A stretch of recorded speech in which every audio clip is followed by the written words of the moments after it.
Mesdames, Messieurs, chers téléspectateurs d'Africa 24, bienvenue. Merci de nous rejoindre dans cette émission, une émission qui reçoit aujourd'hui un acteur politique qui nous vient de la Guinée. Il est ancien ministre, ancien Premier ministre, candidat à 2 fois successives dans son pays, la Guinée, à l'élection présidentielle.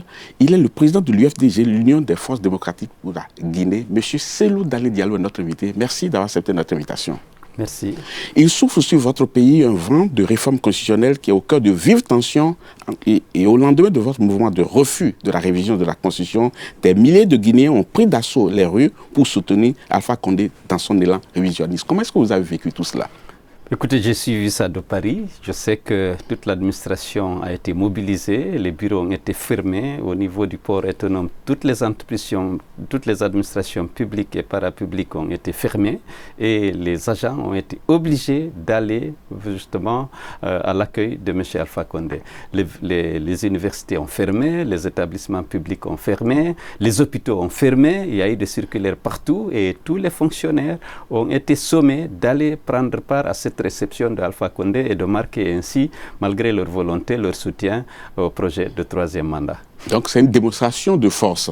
C'est une démonstration de force, part et d'autre, mais pas libre. Les gens ne sont pas venus librement, contrairement à la manifestation qui avait été organisée la semaine précédente par l'opposition. On n'a pas envoyé de bus, on n'a pas donné de l'argent. Les gens sont venus d'eux-mêmes marquer leur opposition à ce projet qui vise l'assassinat programmé de notre démocratie. Donc la manifestation d'hier pour l'accueil d'Alpha, c'est une manifestation qui a été organisée malgré la volonté des citoyens. Certains ont été corrompus, d'autres ont été intimidés et le gouvernement a sorti près de 20 milliards de francs guinéens pour acheter les gens et les obliger souvent à participer. Donc vous voulez dire qu'il n'y a aucune spontanéité dans le mouvement qu'on a observé là? Aucune spontanéité. Alors, quel peut selon vous être l'impact de ce mouvement sur le moral, sur la psychologie des populations? Les populations savent ce qu'elles veulent.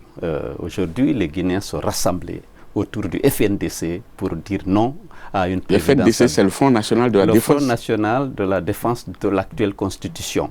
Et vous savez, on a créé ce front et autour duquel front, aujourd'hui, toutes les sensibilités politiques, toutes les catégories socio-professionnelles, tous les partis politiques, la quasi-totalité de partis politiques sont membres de ce front et ont décidé d'aller à l'encontre de ce promoteur, de ce projet de promotion du 3e mandat. Et nous étions très fiers, la dernière manifestation autorisée qu'on a eu, de constater qu'il y avait plus de 1 500 000 Guinéens qui étaient dans les rues de Conakry pour dire non à ce projet de M. Alpha Condé. 2 manifestations, 2 grosses mobilisations, mais à l'arrivée, on constate que chez vous, il y a eu une dizaine de morts, mais il n'y a pas eu de morts de l'autre côté. Comment est-ce qu'on en est arrivé là, où on a 10 morts? D'abord, la première semaine, M. Alpha Condé a interdit nos manifestations. Le ministre de l'Intérieur, le ministre de la Sécurité ont sévi, ont décidé de faire sévir les forces de défense et de sécurité. Or, ce qu'il faut savoir, c'est qu'en Guinée, le droit de manifester dans les rues sur les places publiques est un droit constitutionnel. Et donc, les partisans, les adversaires du 3e mandat se sont malgré tout mobilisés. Malheureusement, on a assassiné non pas 10, mais 13 citoyens qui ont été tués à bout portant lors de ces manifestations parce qu'ils ont osé sortir malgré l'interdiction illégale de manifester. Le ministre de l'Administration et de la Sécurité, quand même, ont mis en garde les populations et toutes personnes qui participaient à vos marches parce que le ministre de l'Administration disait exactement qu'il serait une menace pour la paix, enfin contre la paix, cette manifestation-là, ce qui peut-être lui permet de dire qu'il n'avait pas la possibilité d'assurer la sécurité des manifestants, non? Il n'avait pas la volonté. La preuve, le jour où il y a eu l'autorisation, c'est 1 500 000 Guinéens qui étaient dans la rue. Il n'y a pas eu de blessés, il n'y a pas eu de dégâts matériels. Les usagers de la route ont été respectés, ceux qui ne voulaient pas participer aux manifestations. Les riverains ont été ménagés, il n'y a eu absolument aucun dégât, ni sur le plan humain, ni sur le plan matériel, avec 1 500 000. Alors, la semaine précédente, c'est parce qu'ils voulaient intimider et décourager toute manifestation qu'ils ont instruit les forces de défense et de sécurité de faire usage de leurs armes à feu pour effectivement intimider et décourager toute manifestation nouvelle. Malheureusement, il y a eu 13 morts au lieu de 10 et ces 13 morts n'auront pas droit à la justice comme d'habitude parce que M. Alpha Condé a interdit d'ouvrir des enquêtes pour les partisans de l'opposition qui sont tués lors des manifestations pacifiques. Mais il faut dire quand même que toute l'opposition réunie n'était pas d'accord pour ces manifestations. Au sein de l'opposition, on note certaines voix discordantes. Je veux citer par exemple Bahouri, qui est le président de l'Union pour la démocratie et le développement, qui disait exactement ceci, citation, « La décision d'aller dans la rue est prématurée et pas adaptée. Il y a encore des possibilités de pression, d'autant plus que les chefs d'État de la communauté économique des États de l'Afrique de l'Ouest, CEDEAO, sont attendus dans les 48 heures à Conakry. » Ce que je peux vous dire, c'est que tous les partis qui sont représentatifs de la population, vous avez l'UFDG, vous avez l'UFR, vous avez le PDN de Lansana Kouyaté, vous avez le PADES de Ousmane Kaba, vous avez l'UDG de Mamad Silla. Tous ceux qui ont participé, par exemple, aux dernières élections locales et qui ont des élus sont dans le FNDC. Il y en a des partis nouveaux qui n'ont jamais participé à une élection et qui n'ont pas d'électeurs et qui n'ont pas voulu participer. Mais ceci dit, il y a beaucoup aussi d'autres partis comme eux qui sont dans le FNDC. Et ils sont nombreux, les partis politiques, grands ou petits, qui soutiennent ce mouvement. Et ce qui est important, c'est que le FNDC est un rassemblement. Aujourd'hui, c'est un début de réconciliation des Guinéens autour d'une valeur essentielle, l'alternance démocratique. Et vous avez toutes les sensibilités.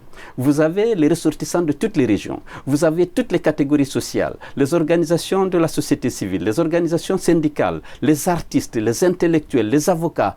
Vous avez les Kuntigi, les chefs traditionnels, des imams qui soutiennent l'alternance démocratique et qui soutiennent la constitution en vigueur et qui se sont opposés de manière publique et forte justement au changement de constitution qui ne vise en fait qu'un seul objectif, celui d'octroyer à M. Alpha Condé une présidence à vie. Est-ce qu'il faut dire qu'on veut octroyer à Alpha Condé un troisième mandat? On ne sait pas, parce qu'aujourd'hui on est en train de parler de la constitution. L'implication, on verra après. Mais même si vous semblez minimiser le poids politique de Bahouri, mais ce n'est pas, selon vous, la voie de la sagesse par hasard? Je ne minimise le poids politique de personne. Un parti, c'est un parti. Je dis qu'il y a des gens qui sont des leaders d'opinion, qui sont représentatifs de ce pays et qui ont des éléments prouvant, qui ont des sièges à l'Assemblée nationale, qui ont des sièges dans les conseils communaux et qui sont des chefs traditionnels, qui sont des imams, qui sont respectés dans ce pays, qui se sont exprimés publiquement contre le projet de troisième mandat. Je ne dis pas qu'il y a l'unanimité. Parlant des Guinéens, je vous ai dit qu'il y avait l'écrasante majorité des Guinéens qui combattent le changement de constitution. Je n'ai pas dit qu'il y a l'unanimité. Il y a d'autres qui peut-être qui ne sont pas, mais c'est l'écrasante majorité des Guinéens, des organisations de la société civile, des syndicats et des leaders d'opinion. Mais qu'est-ce que vous pensez de la position que défend Bahouri? Est-ce qu'effectivement, il ne fallait pas attendre et épuiser toutes les voies de négociation? Non, il n'y a pas de négociation. Nous, on a dit au FNDC qu'il n'y a pas de négociation sur le changement de constitution. J'ai dit que le changement de constitution est illégal. Il est inopportun et il est inutile. Depuis des mois, on ne travaille plus en Guinée. Toutes les énergies, toutes les administrations, les préfets, les sous-préfets, l'administration centrale, tout le monde est mobilisé par Alpha Condé pour soutenir justement ce changement de constitution. Aujourd'hui, il n'y a pas de travail en Guinée. Les fonctionnaires sont mobilisés pour aller chacun dans sa région d'origine pour convaincre les populations d'accepter le changement de constitution. Mais je dis qu'il est illégal ce changement parce que cette constitution qui est en vigueur n'a pas prévu justement d'être abrogée.